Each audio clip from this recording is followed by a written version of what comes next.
Good morning everyone, welcome to SWS। मेरी बातों को केवल ध्यान से सुनिए और क्वेश्चन को देखिए। हमेशा प्रयास कीजिए मुझसे पहले आंसर लगाने का, आपको सब कुछ याद हो जाएगा।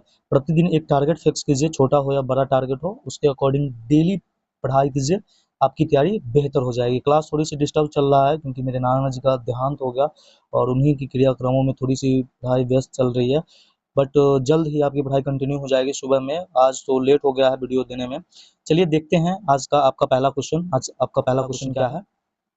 आज का पहला क्वेश्चन है, माफ कीजिए, ये तो हो गया है ना। हम लोग कहाँ तक क्वेश्चन कर लिए थे? क्वेश्चन कर लिए थे शायद तेरा, ये क्वेश्चन शायद हो गया था ना, गोरखपुर जेल में किस क्रांतिकारी को फांसी दी गई थी। नहीं, ये क्वेश्चन तो हो गया था। क्वेश्चन था सर्वोच्च न्यायालय द्वारा किस वाद में कहा गया। हाँ, यहीं से क्वेश्चन स्टार्ट करना था। तो देखिए आज का पहला क्वेश्चन क्या है। आज का पहला क्वेश्चन है, सर्वोच्च न्यायालय द्वारा किस वाद में कहा गया कि प्रस्तावना में भी संशोधन किया जा सकता है परंतु मूल ढांचे का उल्लंघन न हो, है ना। देखिए ऑप्शन सुनिए, केशवानंद भारतीवाद 1973, गोलकनाथवाद 1967, मिनर्वा मिल्सवाद 1980 या बेड़ूवाड़ी संघवाद 1960। इसका राइट आंसर क्या हो जाएगा? इसका जो राइट आंसर हो जाएगा ऑप्शन ए। इसका राइट आंसर क्या हो जाएगा? ऑप्शन ए, केशवानंद भारती बनाम भारत संघ, है ना, 1973 का। देखिए केशवानंद भारती जो है ये एक मठाधीश थे, है ना। कौन थे? ये एक मठाधीश थे। मठ की जमीन को लेकर के विवाद हुआ था। मठ के जमीन को लेकर, देखिए विवाद का कारण क्या था कि केरल सरकार उस समय भूमि सुधार कानून जो आया था उसके तहत मठ की संपत्ति को अधिग्रहण कर रही थी, जिसके बाद इन्होंने अनुच्छेद 26, है ना, आर्टिकल 26, है ना, आर्टिकल 26 का उल्लंघन मानते हुए अदालत में यानी सुप्रीम कोर्ट में चुनौती दी थी। ठीक है, सुप्रीम कोर्ट में चुनौती चुनौती दिए थे। कौन? केशवानंद जी, है ना, केशवानंद जी। ये कौन थे? मठाधीश थे। कौन थे? मठाधीश थे। समझ में आ रहा है? और ये जो बात था ना, इतना अब तक का सबसे बड़ा, भारत के इतिहास में अब तक का सबसे बड़ा वाद है। इसमें 13 जजों की बेंच थी, है ना, 13 जजों की बेंच थी। कितने जजों की? 13 जजों की बेंच थी, जिसने 68 दिनों तक, है ना, 68 दिनों तक, इस चीज को ध्यान रखिएगा, 68 दिनों तक यहाँ सुनवाई चली थी। कितने दिनों तक सुनवाई चली थी? 68 दिनों तक। और कितने जजों की बेंच थी?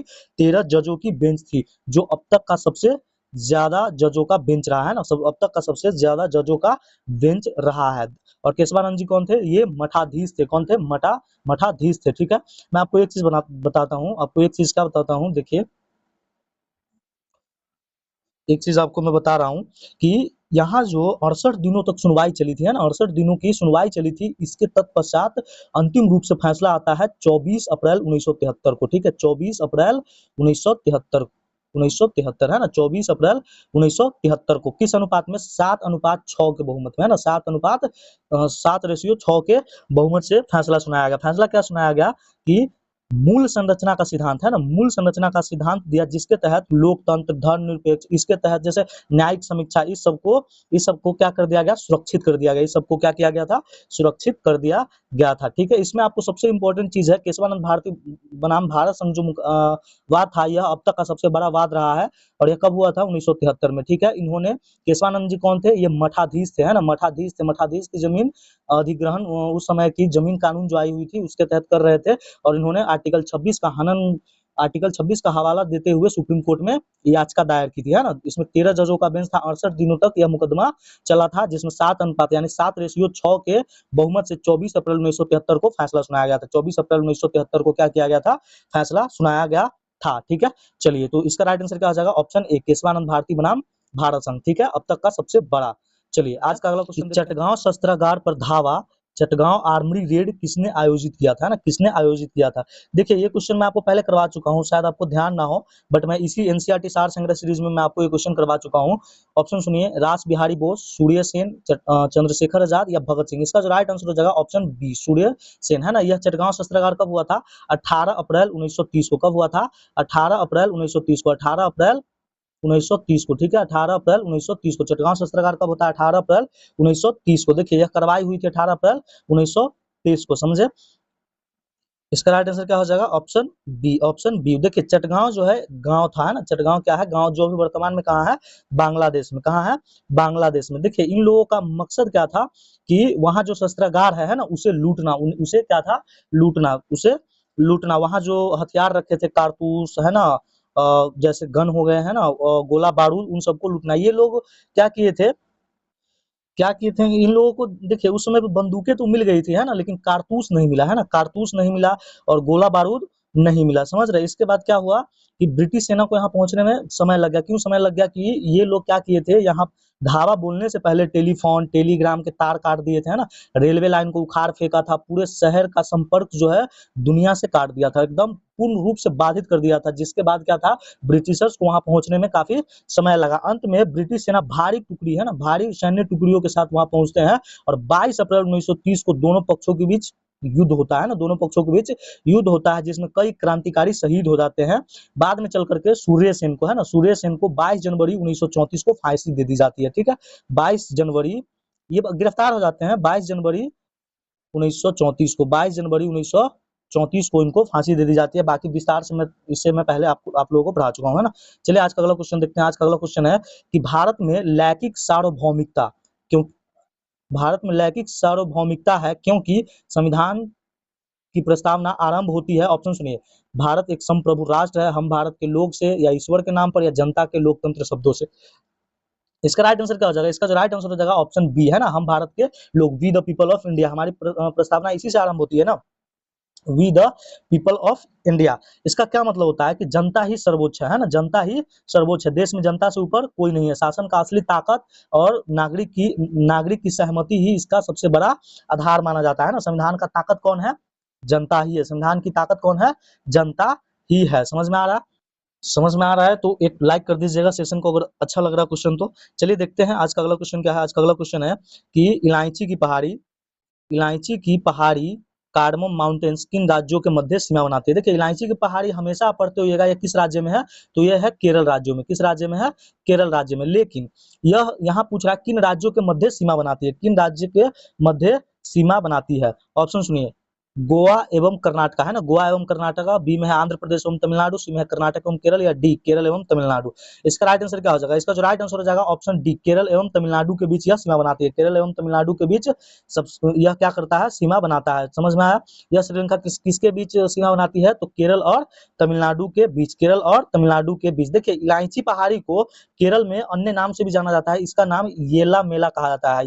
येला, इलायची पहाड़ी को केरल में किस नाम से जाना जाता है, येला माला, है ना, येला माला के नाम से जाना जाता था, ये जाना जाता है, येला माला के नाम से जाना जाता है। कहाँ पर, केरल में। कहाँ पर, केरल में। समझ में आ रहा।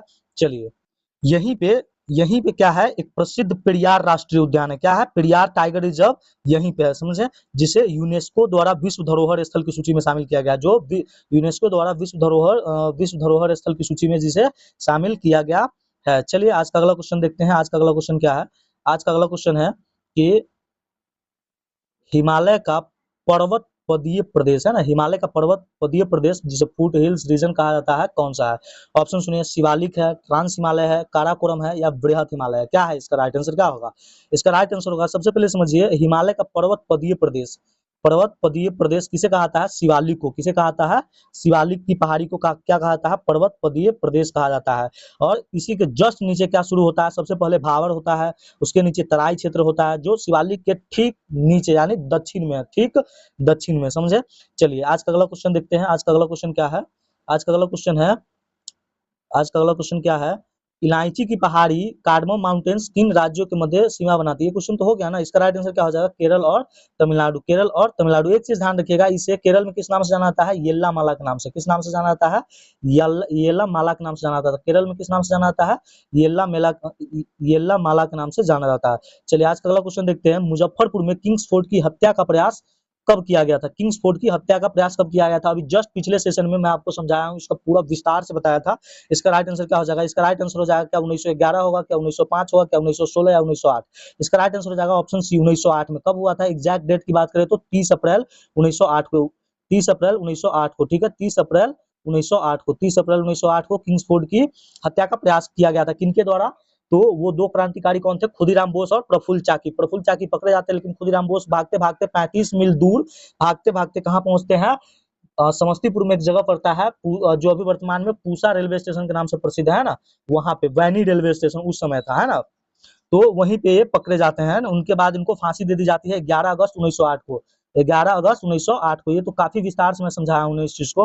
11 अगस्त 1908 को किनको फांसी दी गई थी? खुदीराम बोस जी को। और ये फांसी पर चढ़ने वाले सबसे कम उम्र के युवा थे, है ना, सबसे कम उम्र के युवा थे। चलिए आज का अगला क्वेश्चन देखते हैं। आज का अगला क्वेश्चन क्या है? अनुशीलन समिति का संस्थापक कौन था, है ना। अनुशीलन समिति, देखिए अनुशीलन समिति की काफी शाखाएं हुई, जैसे अनुशीलन समिति पटना था, ढाका था, है ना। लेकिन इसका गठन सर्वप्रथम कब होता है? ऑप्शन सुनिए। पहले इसका आंसर दीजिए। जब वरिंद्र कुमार घोष थे, क्या पी मित्रा यानी प्रमथनाथ मित्रा थे, या अरविंदो घोष थे, या जतिन दास था, है ना, जतिन दास। इसका राइट आंसर क्या है? देखिए जतिन दास जी के बारे में एक क्वेश्चन हमेशा पूछा जाता है।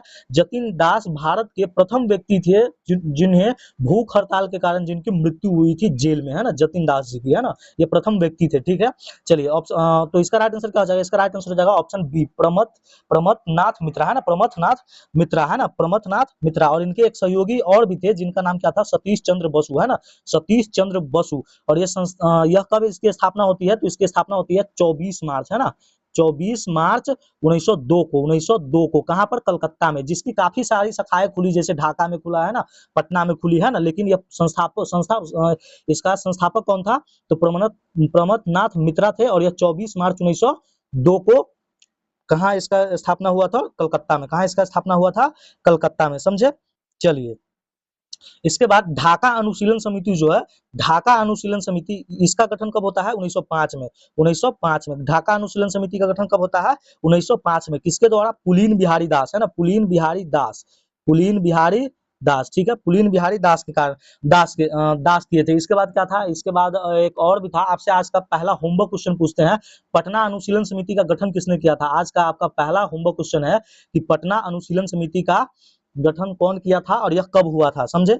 चलिए इसका आंसर आप लोग बताइएगा कमेंट सेक्शन में। ठीक है, चलिए आज का अगला क्वेश्चन देखते हैं। आज का अगला क्वेश्चन क्या है कि आज का अगला क्वेश्चन है, उद्देशिका को राजनैतिक जन्मपत्री किसने कहा है? उद्देशिका को राजनैतिक जन्मपत्री किसने कहा है?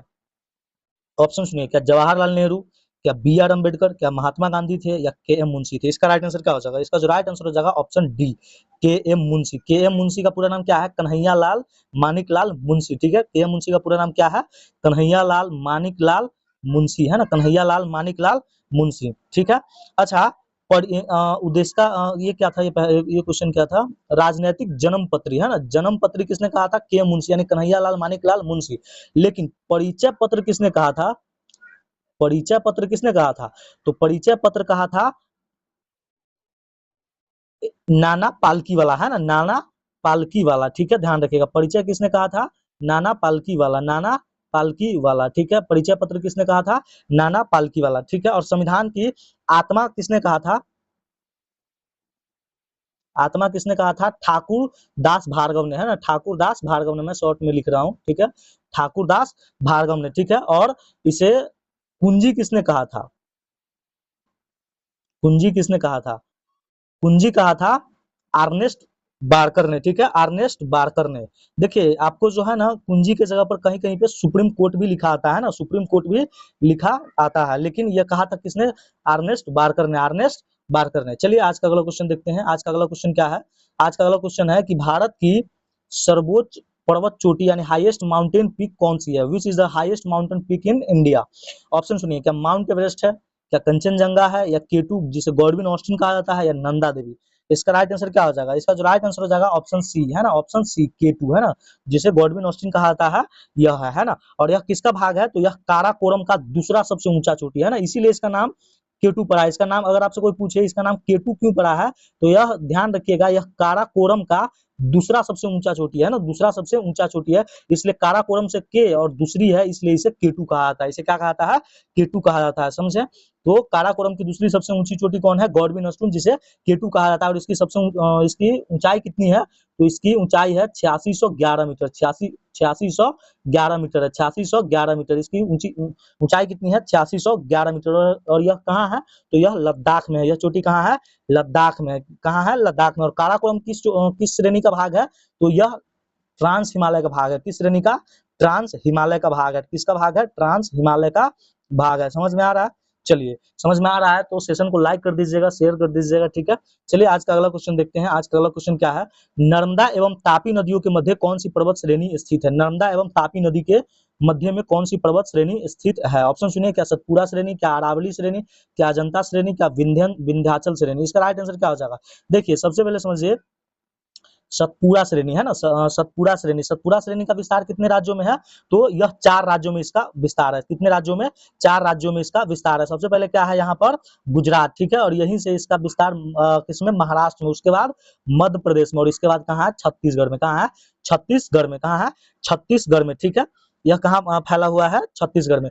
इसके जो है, इस दोनों के बीच में यहाँ से नर्मदा नदी सतपुड़ा श्रेणी के है ना, सतपुड़ा मान लेते हैं, ये सतपुड़ा श्रेणी है, ठीक है। कितने राज्यों में फैला है?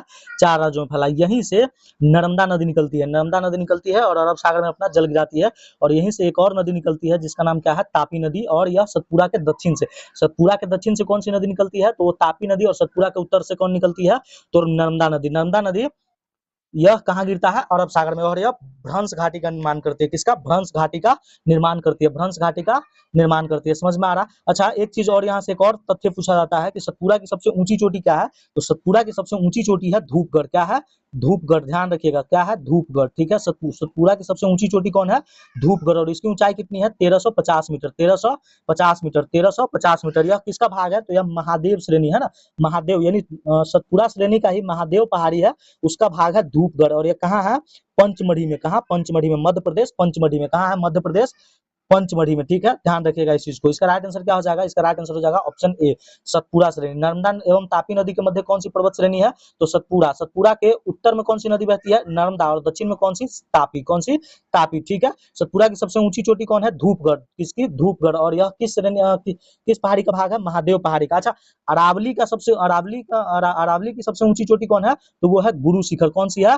गुरु शिखर। कौन सी है? गुरु शिखर, ठीक है, गुरु शिखर। इसकी ऊंचाई कितनी है? 1722 मीटर। 1722 मीटर। गुरु शिखर की ऊंचाई कितनी है? 1722 मीटर। और यह कहाँ स्थित है? माउंट आबू में। कहाँ? राजस्थान के माउंट आबू में स्थित है। कहाँ है? माउंट आबू में। अच्छा, विंध्याचल। विंध्याचल की सबसे ऊंची चोटी कौन सी है?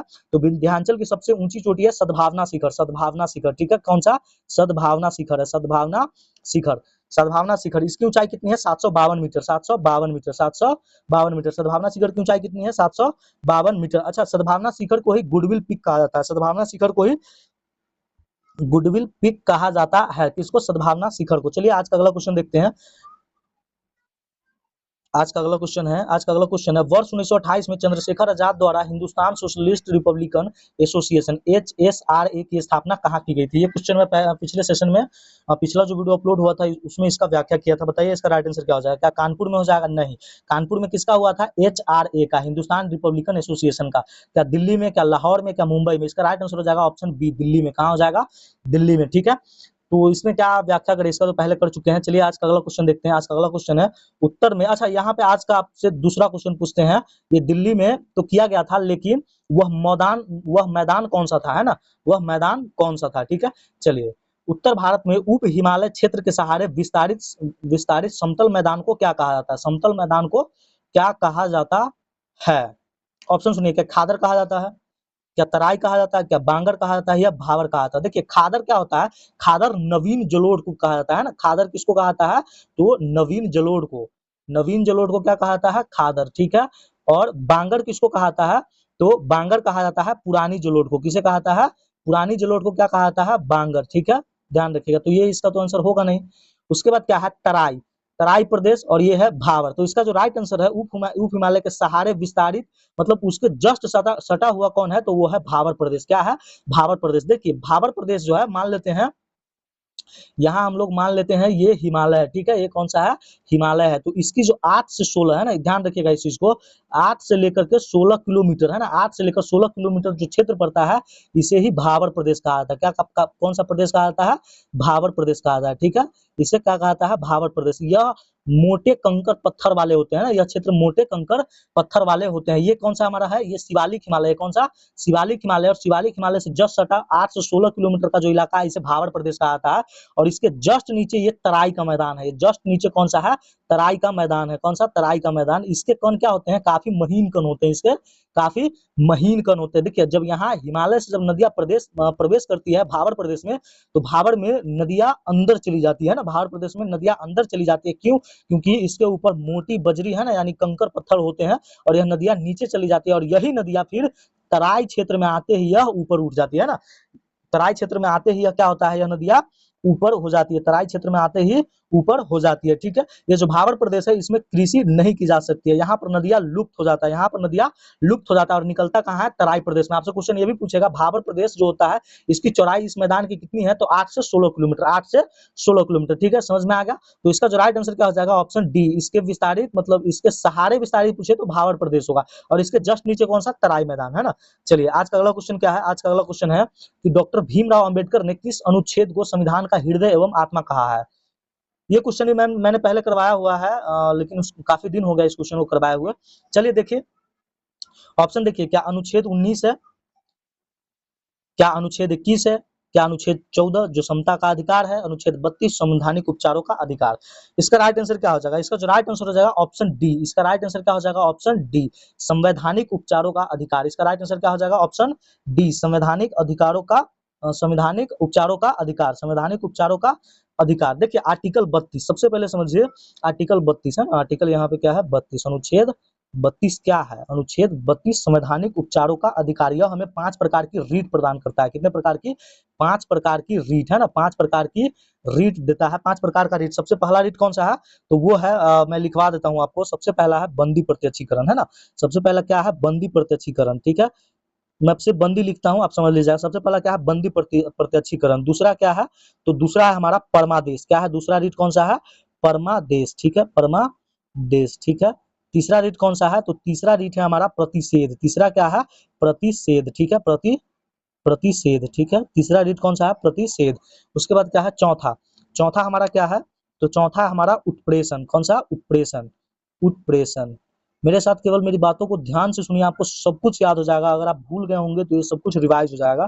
पांचवा क्या है, अधिकार परीक्षा, क्या है, अधिकार परीक्षा, ठीक है, अधिकार परीक्षा, है ना, पांचवा रीट कौन सा है, अधिकार परीक्षा, ठीक है। अच्छा एक चीज मैं यहाँ पर यहाँ भूल गया, सुप्रीम कोर्ट अनुच्छेद 32 के तहत क्या करता है, रीट जारी करता है, लेकिन अगर हाई कोर्ट यहीं पे आ जाए तो हाई कोर्ट इस 226 के तहत, आर्टिकल 226 के तहत, ये प्लस पॉइंट है, ध्यान रखिएगा, ठीक है, प्लस पॉइंट है, ध्यान रखिएगा। सबसे पहले समझिए इन पांचों रीट को समझिए। बंदी प्रत्यक्षीकरण, बंदी प्रत्यक्षीकरण का मतलब क्या होता है, सशरीर प्रस्तुत करना, है ना, सशरीर प्रस्तुत करना। यदि किसी व्यक्ति को अवैध या वैध रूप से पुलिस किसी को हिरासत में लेता है तो कोर्ट उसे अदालत के सामने पेश करने का आदेश देता है, कितने घंटे के अंदर, तो 24 घंटे के अंदर, कितने घंटे के अंदर, 24 घंटे के अंदर। एक चीज ध्यान रखिएगा, इस 24 घंटे में आवागमन में जो समय लगता है उस समय को छोड़ करके, ठीक है, बंदी प्रत्यक्षीकरण यही होता है। क्या होता है, बंदी प्रत्यक्षीकरण, ठीक है, समझ में आ गया। बंदी प्रत्यक्षीकरण क्या है, बस आप केवल मेरा बस एक पॉइंट याद रखिए, सशरीर प्रस्तुत करना, सशरीर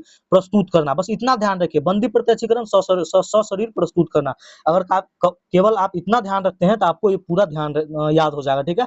जैसे ही अगर कोई पूछे बंदी प्रत्यक्षीकरण क्या होता है तो सीधे कहिए सशरीर प्रस्तुत करना, है ना। चलिए उसके बाद दूसरा क्या है, तो दूसरा हमारा परमादेश, क्या है, परमादेश। परमादेश का मतलब क्या होता है, रोकना, परमादेश का मतलब क्या होता है, रोकना। अब देखिए अगर आप रोकना केवल याद रखते हैं तो रोकना से आपको कैसे याद रहेगा, देखिए माफ कीजिए, परमादेश, परमादेश नहीं, ये प्रसिद्ध प्रतिषेध का हो जाएगा ना, रोकना। एक सेकंड, एक सेकंड, एक सेकंड, परमादेश का मतलब रोकना नहीं होगा, परमादेश का मतलब आदेश होता है ना, परमादेश का मतलब क्या होता है, आदेश, यानी कि हम आदेश देते हैं, क्या होता है, हम आदेश, ठीक है, हम आदेश देते हैं, आदेश देते हैं।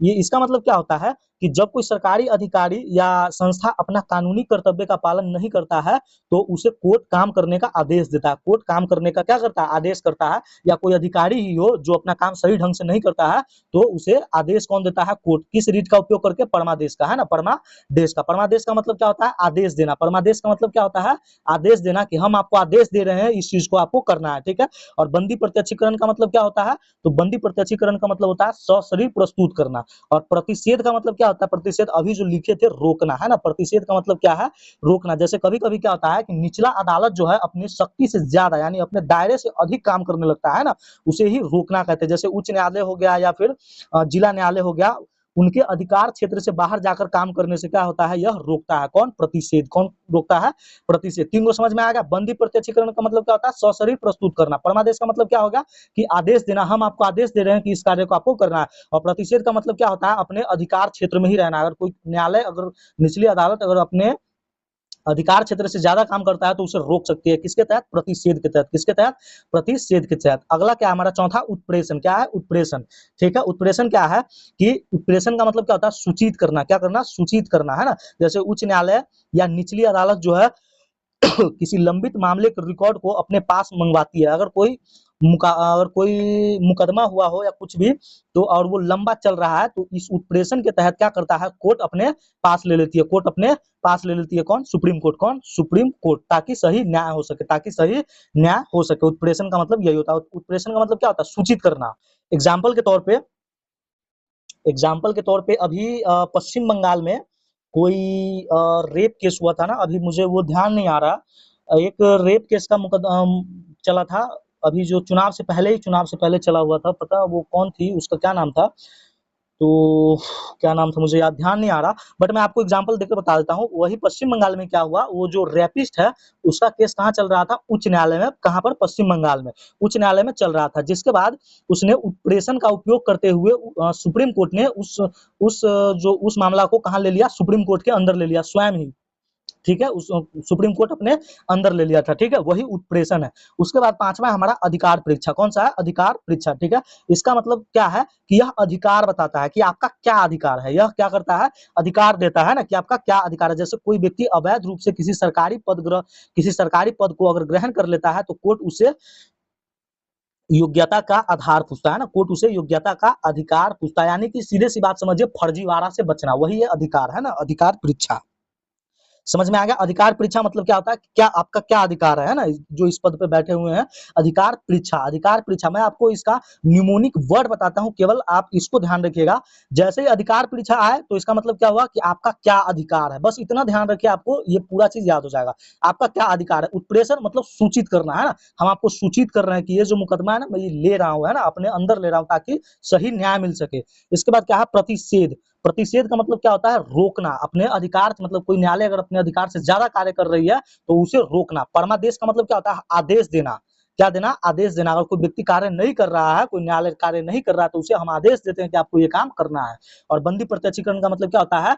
कि सशरीर प्रस्तुत करना 24 घंटे के भीतर। 24 घंटे के भीतर। समझ में आएगा? चलिए आज का अगला क्वेश्चन देखते हैं। आज का अगला क्वेश्चन क्या है?